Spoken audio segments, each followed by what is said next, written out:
Semoga semuanya masih semangat. Iya, harus semangat lah, jangan loyo-loyo.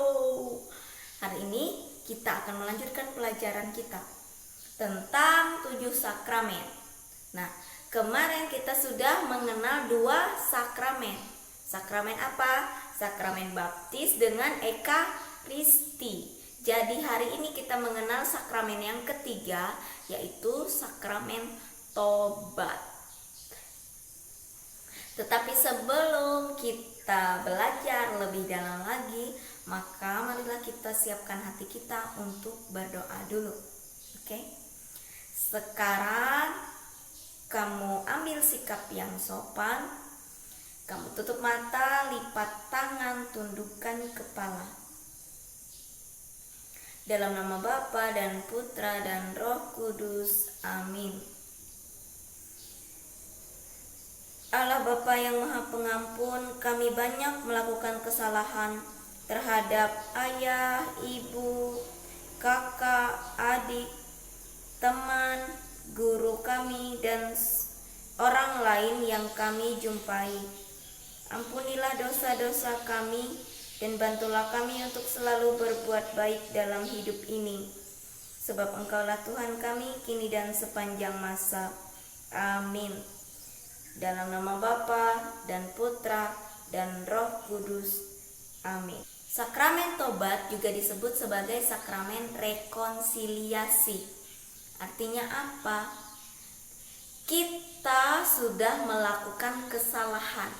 Nah, kesalahan itu disebut dengan dosa.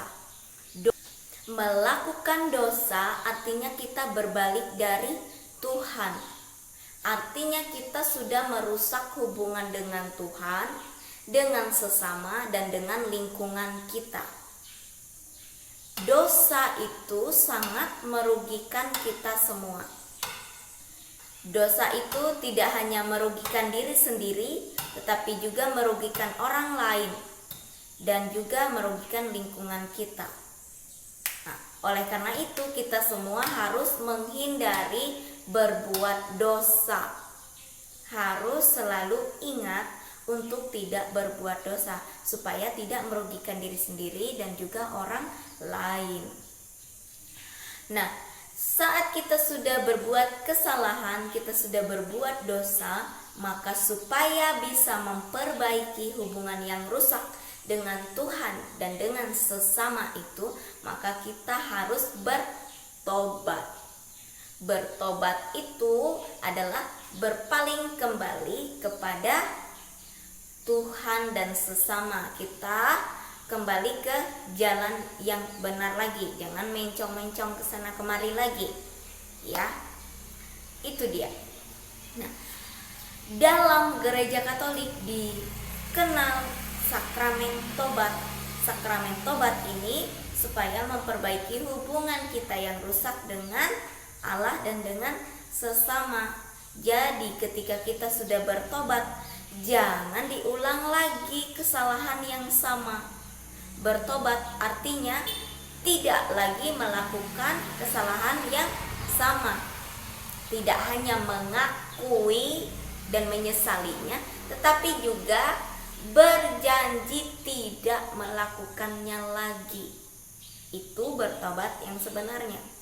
Nah, jika kamu hanya mengakui dan menyesalinya tetapi besok dilakukan lagi, ya tidak ada gunanya kamu bertobat. Itu bukan pertobatan namanya, tetapi hanya kata-kata manis saja.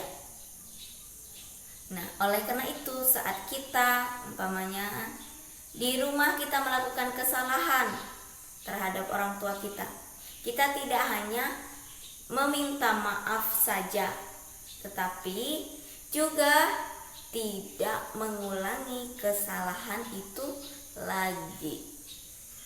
Ya, itu namanya bertobat. Ketika kita sudah bertobat, maka segala dosa-dosa kita sudah diampuni oleh Tuhan. Nah, pada masa sekarang kita mengakui dosanya kepada siapa? Kepada imam dan para uskup, karena mereka sudah diutus dan ditahbiskan khusus untuk melayani gereja.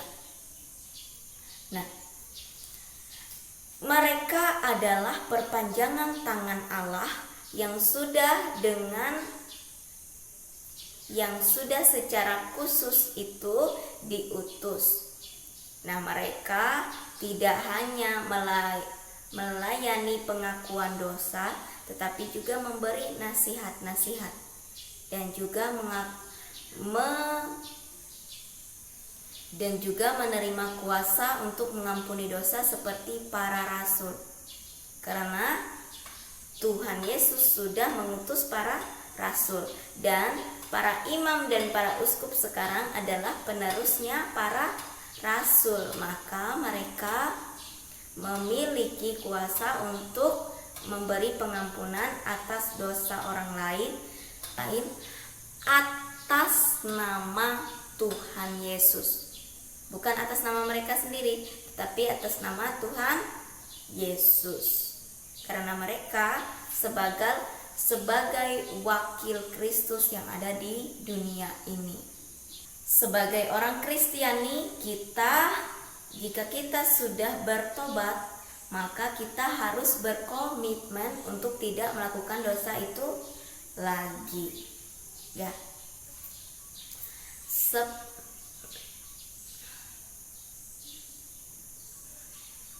Dosa itu lagi. Jika kita melakukan dosa itu lagi, maka kita sendiri yang merasakan dampaknya. Kita sendiri yang merasakan kerugiannya. Kita sendiri yang merasa menderita dan tidak bahagia. Maka oleh karena itu, jika ada kesalahan-kesalahan yang masih mengganjal, kita tidak bisa tenang. Seperti dalam kisah rakyat, si malin kundang anak durhaka, atau siapa lagi, salah satu cerita rakyat, si malin kundang yang tidak menghormati ibunya. Ia pergi merantau dari kecil sampai besar. Ibunya yang seorang janda itu merawat dan juga memberi ia makan dan pendidikan. Tetapi setelah ia dewasa, lalu ia pergi merantau dan ia tidak ingat lagi kepada ibunya, lalu tidak mengakui ibunya ketika ia sudah kaya raya. Akhirnya apa? Malin kundang dikutuk menjadi batu.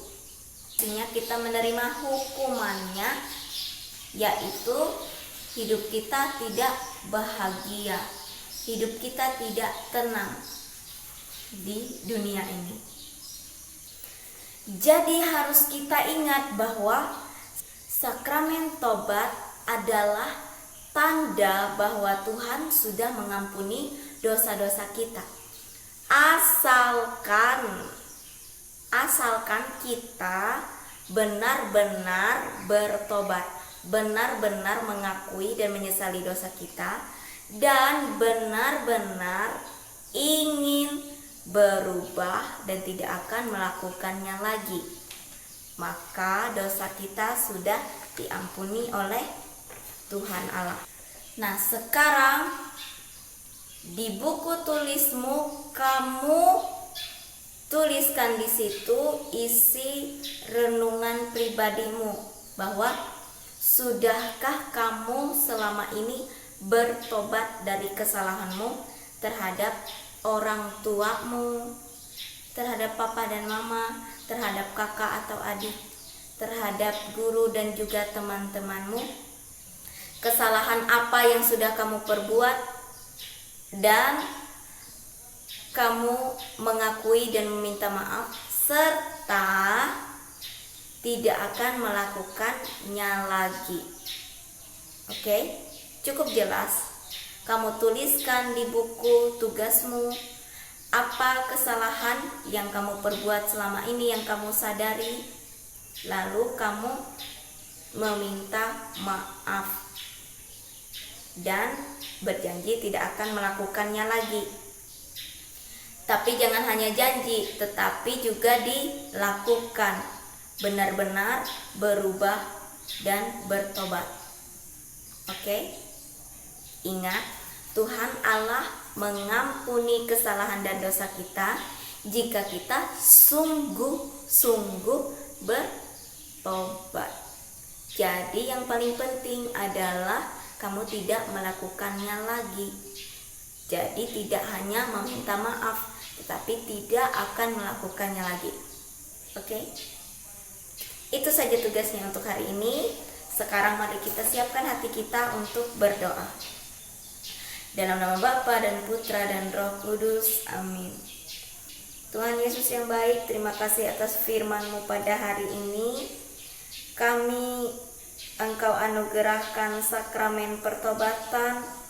Kiranya kami dimampukan untuk tidak hanya menyesali dan mengakui dosa-dosa kami, tetapi kami dimampukan untuk berubah menjadi lebih baik lagi dan tidak akan melakukan kesalahan kami.